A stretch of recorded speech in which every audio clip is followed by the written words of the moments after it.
নমস্কার বন্ধুরা, আমার ইউটিউব চ্যানেল লক্ষ্মী ছানাতে আপনাদের সবাইকে স্বাগত। আজ আমি 2026 সালে রায় ও মার্টিনের প্রশ্নবিচিত্রায় দ্বিতীয় পর্যায়ক্রমিক মূল্যায়ন পঞ্চম শ্রেণীর পরিবেশ 1 নম্বর school Alipurduar MC William high school HS সমাধান করছি। 1 নম্বর সঠিক উত্তরটি নির্বাচন করো। 1-এর 1 একশৃঙ্গ গণ্ডার দেখা যায় রাজা ভাত খাওয়ায়, জয়ন্তীতে, জলদাপাড়ায়, কালিম্পংয়ে। জলদাপাড়ায়। 1-এর 2 রেলের ইঞ্জিন তৈরির কারখানা আছে কাটোয়ায়, চিত্তরঞ্জনে, আলিপুরদুয়ার জংশনে, শিলিগুড়িতে। চিত্তরঞ্জনে। 1-এর 3 অর্কিডের জন্য বিখ্যাত শহর কালিম্পং, আলিপুরদুয়ার, জলপাইগুড়ি, কল্যাণী। কালিম্পং। 1-এর 4 ঝিনুক দিয়ে মূর্তি গড়ে বিষ্ণুপুরে, দুর্গাপুরে, নবদ্বীপে, দীঘায়। দীঘায়। 1-এর 5 প্লেগ রোগীদের সেবা করেছেন বেগম রোকেয়া, প্রীতিলতা ওয়াদেদার, কল্পনা দত্ত, ভগিনী নিবেদিতা। ভগিনী নিবেদিতা। 2 নম্বর শূন্যস্থান পূরণ করো। 2-এর 1 গঙ্গা হলো নিত্যবহ নদী।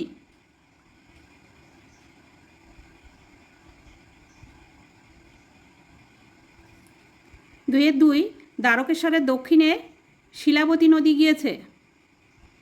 শিলাবতী। 2-এর 3 কুলিক পাখিরালয় রায়গঞ্জে অবস্থিত।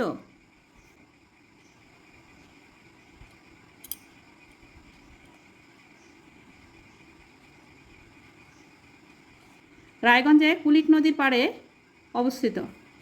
2-এর 4 বক্সা অরণ্যের প্রবেশদ্বার হল আলিপুরদুয়ার।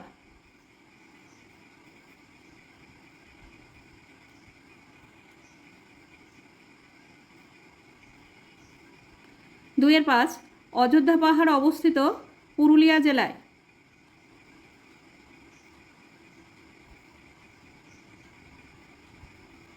2-এর 6 শিশু দিবস পালন করা হয় জওহরলাল নেহরুর জন্মদিনে।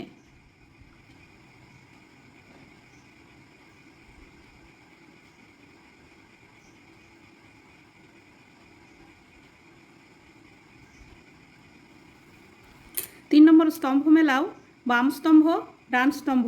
3-এর 1 ম্যানোগ্রোভ জাতীয় গাছ বাইন। 3-এর 2 শিউড়ি মোরব্বা।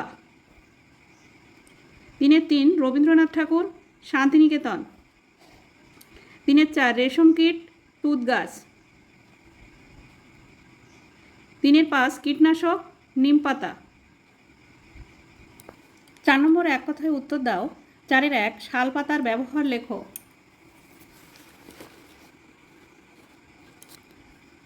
শালপাতার ব্যবহার হলো শালপাতা দিয়ে আমরা থালা ও বাটি তৈরি করি। 4-এর 2 সুন্দরবন অঞ্চলের পশ্চিমবঙ্গ অংশে বসতিহীন দ্বীপের সংখ্যা কত? সুন্দরবন অঞ্চলে পশ্চিমবঙ্গ অংশে বসতিহীন দ্বীপের সংখ্যা হলো 100টি। 4-এর 3 আলিপুরদুয়ারের 2টি নদীর নাম লেখো। আলিপুরদুয়ারের 2টি নদীর নাম তিস্তা ও তোরসা। এছাড়াও আছে জলঢাকা। 4-এর 4 সুন্দরবন অঞ্চলের 2টি নদীর নাম লেখো। সুন্দরবন অঞ্চলের 2টি নদীর নাম মাতলা ও বিদ্যাধরী। 4-এর 5 ডিরোজিওর পুরো নাম লেখো। ডিরোজিওর পুরো নাম হেনরি লুইস ভিভিয়ান ডিরোজিও। 4-এর 6 সিঙ্গালীলা পর্বতশ্রেণী কোথায় অবস্থিত? সিঙ্গালীলা পর্বতশ্রেণী দার্জিলিংয়ে অবস্থিত। 5 নম্বর নিচের প্রশ্নগুলির সংক্ষেপে উত্তর দাও। 5-এর 1 পশ্চিমবঙ্গের সবচেয়ে উঁচু পর্বতশৃঙ্গের নাম লেখো। এর উচ্চতা কত? পশ্চিমবঙ্গের সবচেয়ে উঁচু পর্বতশৃঙ্গের নাম সান্দাকফু। এর উচ্চতা 3630 মিটার। 5-এর 2 হারভেস্টার কি? এর ব্যবহার লেখো। ধান কাটা ও ঝাড়ার আধুনিক যন্ত্রের নাম হারভেস্টার। ধান কাটা, খড় থেকে ধান আলাদা করা, এক জায়গায় জড়ো করা এর কাজ।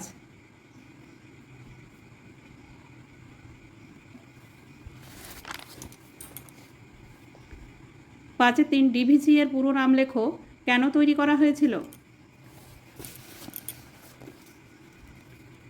ডিভিসির পুরো নাম দামোদর ভ্যালি কর্পোরেশন। বন্যা বন্ধ করার জন্যই ডিভিসি করা হয়েছিল। ঠিক ছিল পাহাড় থেকে দামোদর নদী দিয়ে গড়িয়ে আসা বর্ষার জল জমিয়ে রাখা হবে। এর জন্য পশ্চিমবঙ্গের সীমান্তের কাছে অনেকগুলি জলাধার করা হবে, সেখানে জল আটকে রাখা হবে, তাতে বন্যা হতে পারবে না। পরে অল্প অল্প করে সেই জল ছাড়া হবে, তাতে এই অঞ্চলের মানুষ চাষ করার জন্য সারা বছর জল পাবে। 5-4 নিত্যবহ নদী বলতে কি বোঝো? যে নদীতে সারা বছর জল থাকে ও বয়ে চলে। যে নদী বরফ গলা জলে পুষ্ট তাকে নিত্যবহ নদী বলে, যেমন গঙ্গা। 5 গঙ্গা নদীর গতিপথ লেখো। গঙ্গা নদী উত্তরাখণ্ড রাজ্যের গোমুখ গুহা থেকে উৎপত্তি হয়ে উত্তরপ্রদেশ ও বিহারের মধ্য দিয়ে প্রবাহিত হয়ে এসে মুর্শিদাবাদ জেলায় ঢুকেছে। সেখান থেকে দুভাগ হয়ে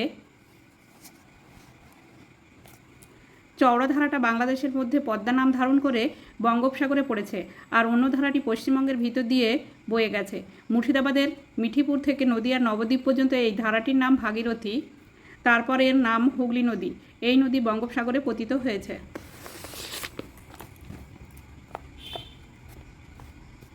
5-6 লুপ্তপ্রায় মাছ কাকে বলে? উদাহরণ দাও। লুপ্তপ্রায় মাছ যে সমস্ত মাছ অনেক আগে দেখা যেত কিন্তু এখন সংখ্যায় খুব কম দেখা যায়, তাদের লুপ্তপ্রায় মাছ বলে। যেমন ন্যাদোস, খরশোলা, সরপুঁটি, মৌরলা ইত্যাদি। বন্ধুরা, আজ এখানেই শেষ করছি। ভিডিওটি ভালো লাগলে লাইক, কমেন্ট ও শেয়ার করবেন এবং চ্যানেলটি সাবস্ক্রাইব করবেন।